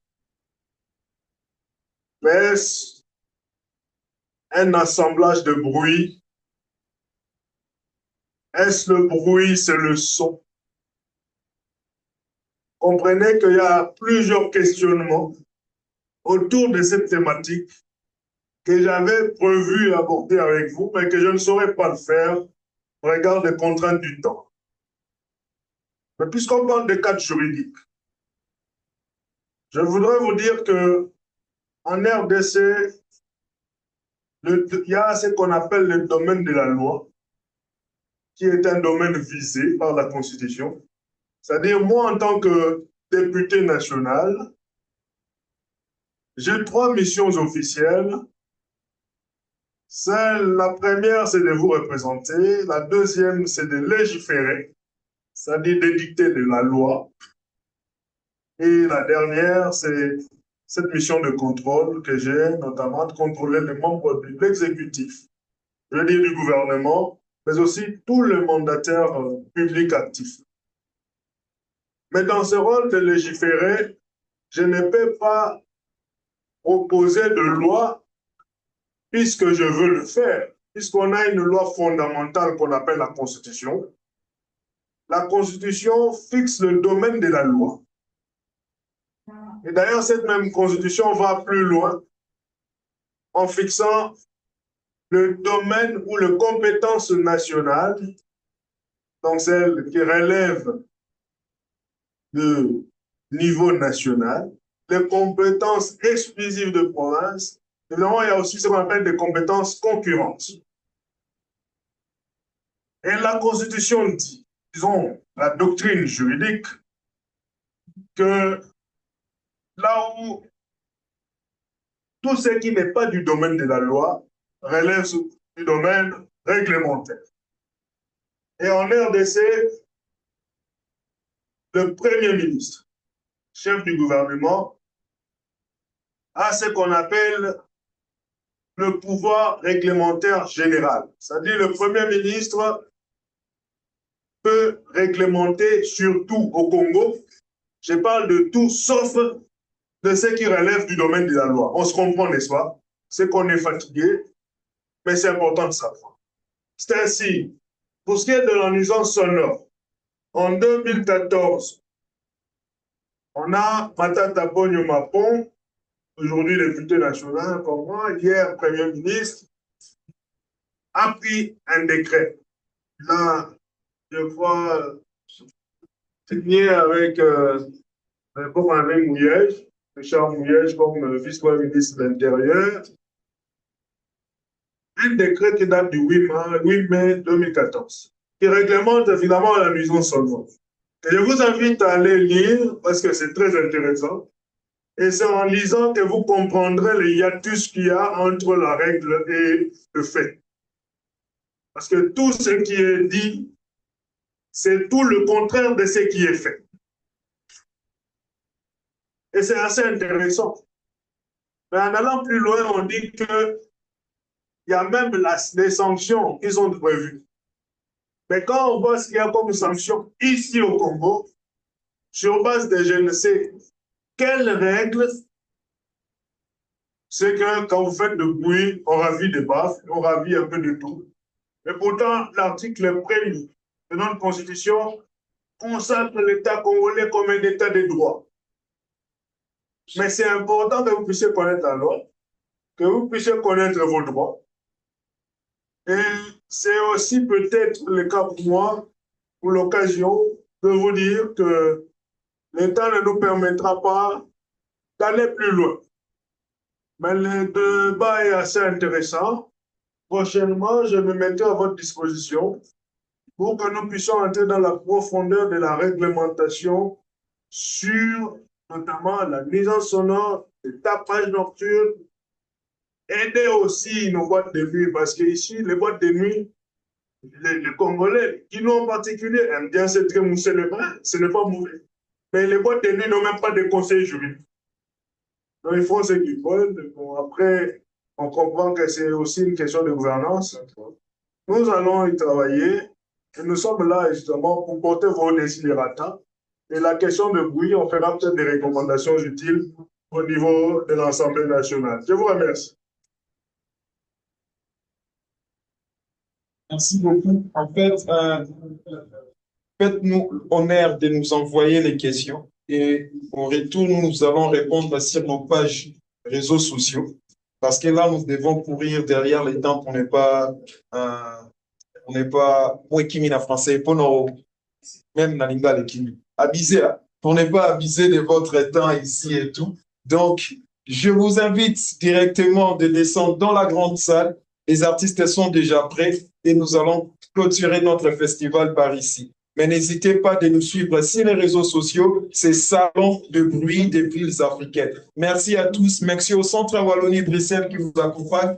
Merci aux panélistes, notre cher ami qui vient de Goma, Alexis Kant, DJ Abdul qui est présent, Fabien Rougeron, honorable Alfred Ibadi. Merci à tous qui ont été en ligne.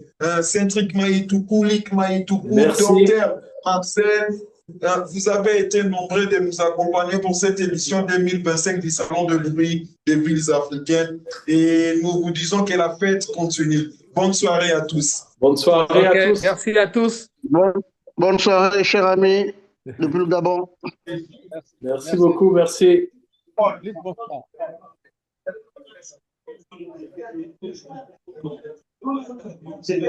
Merci Marcel. Allez, oui. Et Dakar, Dakar, ça va bien? Ça va bien, Dakar. Ok, j'ai échangé vers Centric. Oui, il m'a dit, content de te retrouver. Oui, en tout cas. Content de te retrouver aussi. Merci beaucoup, c'est aussi pour moi un plaisir. plaisir. Le contact, c'est bien. Hein? Oui, on garde le contact.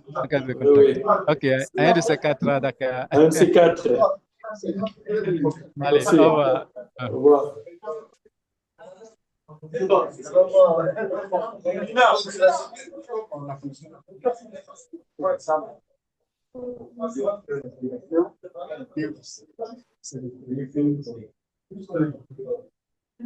La famille, c'est tout le monde. On fait d'abord les panélistes.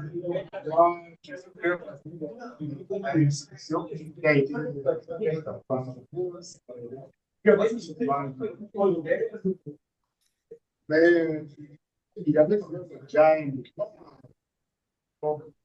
ça, les deux vous accueillez.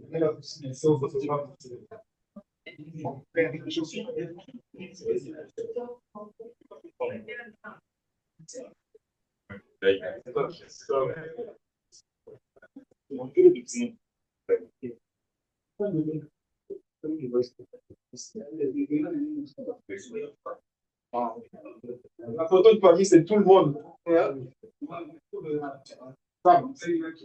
Sauf les photographes. Oui, sauf les photographes et les tables. Vous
avez venu d'où?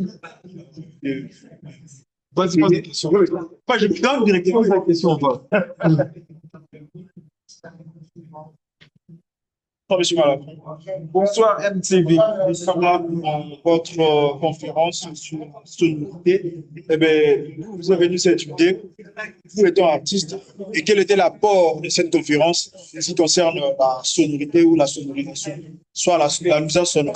En fait, cet événement a pour objectif de lutter contre la pollution sonore dans les grandes villes africaines et particulièrement à Kinshasa. Comme natif de Kinshasa, grandi dans les quartiers chauds tels qu'Enchiri, étudiant, j'avais beaucoup de difficultés de me concentrer parce qu'il y avait beaucoup de bruit.